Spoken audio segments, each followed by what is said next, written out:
Well, hello one and hello all in this festive part of the year. Is it festive by the time this episode comes out? If we consider festive to be in the end of January, I think there's a holiday leeway. You get Christmas over New Year's. It's all nice. Hope everyone's doing well. You join us on a Minisode of Ghosts of Boyfriends Past. I'm Tom Harrison. Across from me, you all know who it is. It's Elizabeth Best. I was going to say it's Zane C. Weber, our producer.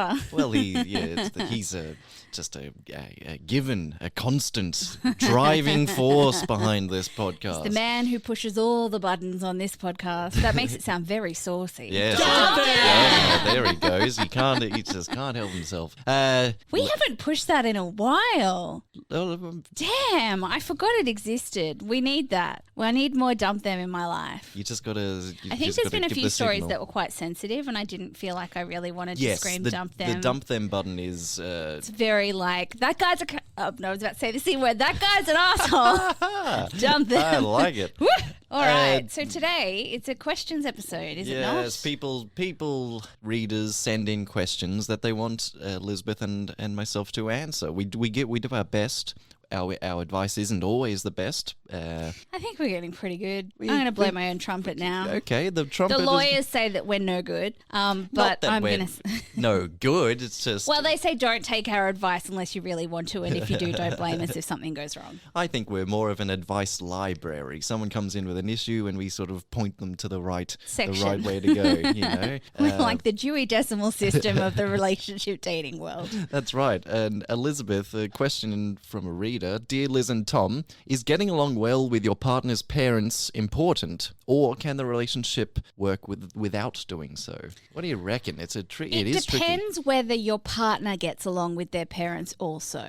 Right? Yes. So if they've got a strained relationship, then it's totally fine for you to have a strained relationship. I tend to lean towards the civility at all times unless someone does something way out of line, and even then, still be communicative about the issue that you've had, perhaps go to your partner before you tell off their family kind of thing, because your loyalty is to them, not to the parents. So you can let them know of any potential issues if you'd like them to mediate.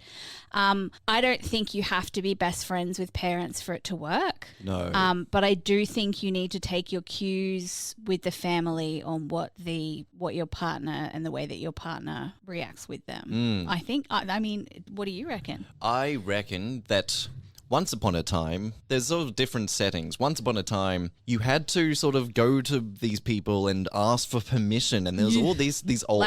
daughters and sons were property. Yeah. Well, daughters were property, sons were whatever. And then a symptom of that is that then you as the man, you have to call the mother-in-law and a nest of vipers and a nightmare because they have this weird... It's this weird... Patriarchal? Are we talking about the patriarchy Yeah, we are. And yes, all mothers are crazy and evil and all women will turn out like their mothers. Yeah, that's what society says. You know, that old chestnut.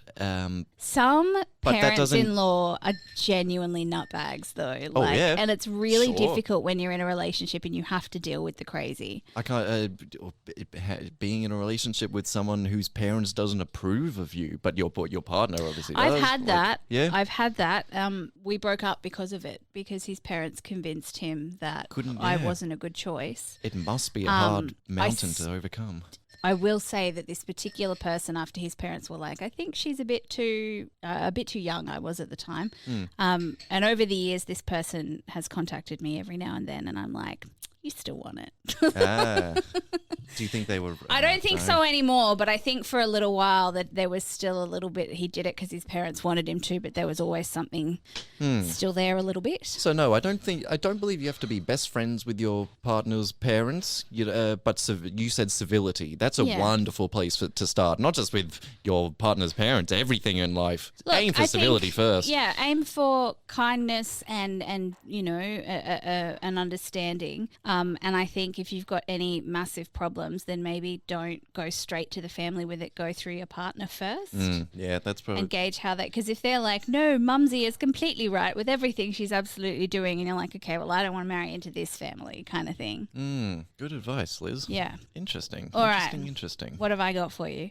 Okay. Is allowing someone to pursue you considered cheating? I'm feeling really lost right now. My boyfriend has been texting this work colleague for weeks, and she is clearly falling for him, and I feel like he's enjoying the attention way too much. At first, I was chill about it because he did tell me about her. She's a little younger than us and perhaps just crushing on him because he's older. Last week, though, I saw that they were texting, and I know I shouldn't have, but I ended up snooping on his phone. Now, he never says anything appropriate, but he never really shuts her down either. She's texted him things like, I wish I could be with you, I wish you were mine, and the most he does is say that's not possible. She also asked him for a hoodie, and he said he'd give it to her, but I don't know if that ever happened. I don't know how to feel right now. We've been together for 10 years, and he's never cheated to my knowledge, and to be honest, I don't really believe he's going to, but I do have this gut feeling that maybe he's getting romantic feelings for her. Any help would be appreciated.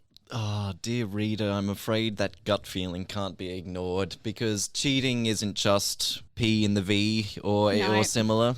There isn't one act. It's like, yep, that's cheating. There's all different types, and it's a spectrum. And this is and he's doing a very clever thing where his text messages, if they were read out in a court of law, would be like, see, it's all above board here. But that's just the text messages you're seeing. If somebody was pursuing me and saying, I wish I could be with you, and I didn't feel the same way, I would be like, please stop. Yes. Please stop. There'd be no part of me that would be like, that's just not, it's so dramatic. It's like, we can't, it's not possible. Oh no. Putting myself in the reader's shoes, how would I feel if my partner was doing that, getting messages from someone and then not shutting it down or seemingly enjoying it?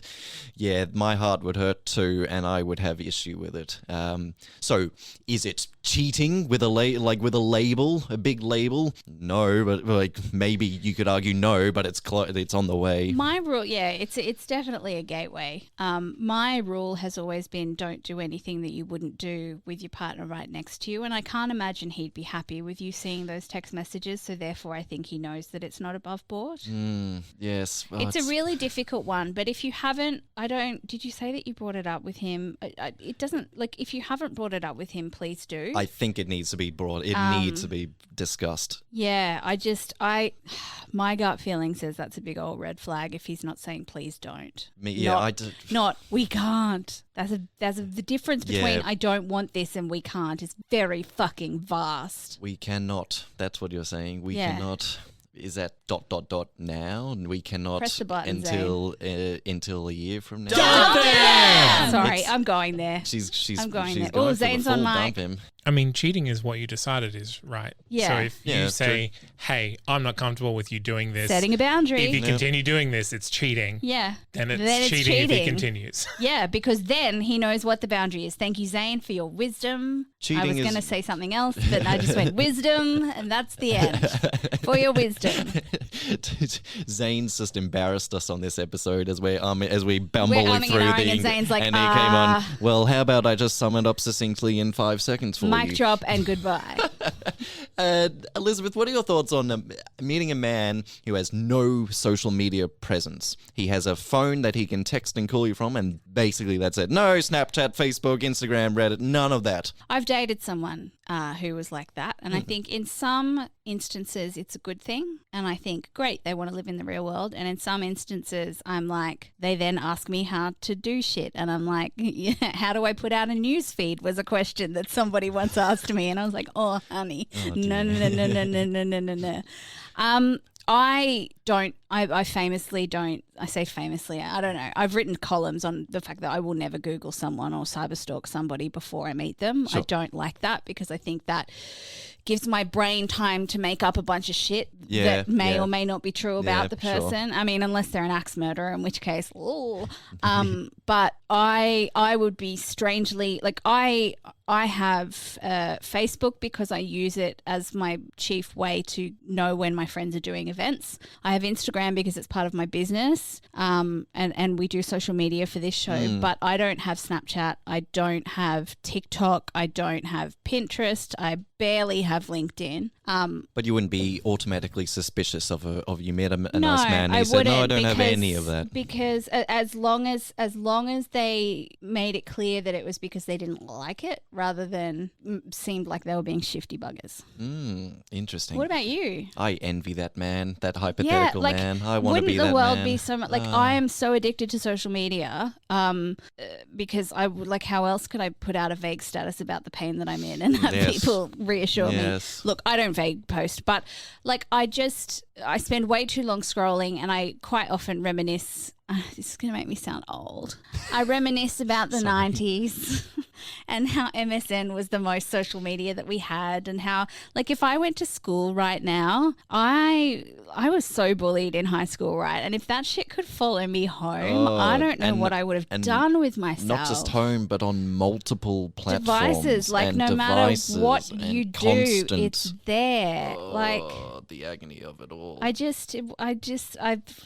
swore I would never sound like one of these old farts, but I long for a simpler time. Elizabeth, we all say these things. That'll never happen to me, man. I'm never going to sell out, man. Yeah. Never going to be working for the man. And then time goes on and you're like, I need money for a house. You're like, I'm a corporate shill, and also, well, I do. I really like going to Blockbuster on a Friday night and browsing the aisles, and calling someone on the telephone when you needed to call them, I don't know.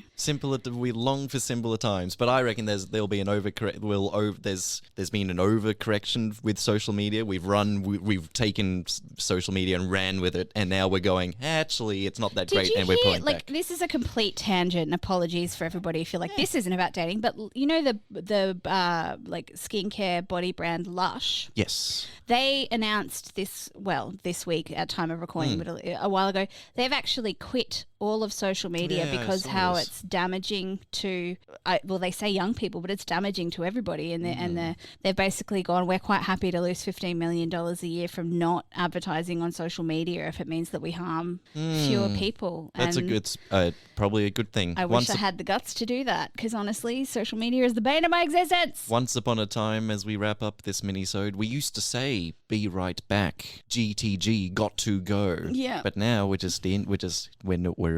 never leave. Yeah, there's no BRB because we're always B. Present. Yeah. So, thank you all for tuning in to this little minisode. Just catch you quickly as you're heading off around your life. Thank you for checking in with us. Send in your questions, send in your stories to ghostsofboyfriendspast@gmail.com. Or any of our social medias. Yes. After talking about social media, jump on Facebook. We have a Facebook group, okay? Now, after bagging... We don't like it. Yeah, we don't but you all should be part of it. But I like it. It's one of the 3 reasons I use Facebook is because it warms my heart to go into our little group on Facebook. What's that called? Ghost of Boyfriends Past Group Therapy. Group therapy. And seeing our lovelies talking and discussing and helping each other. And it's really nice to see that. So if you have Facebook, jump on there, join us there. Rate and review the show and share it with someone. Someone else will give get a it little to someone kick as out a of it. Christmas gift. I give you Ghosts of Boyfriends Past. Yes, it's that's way right. past Christmas by the time that this lands, but Oh, no one complains it's about Christmas forever now. No one complains about a late Christmas It's present. always Christmas in my heart. All right, guys. Yes, write in, rate, review, and subscribe. And until then, just make sure that you're communicating properly in your relationship. La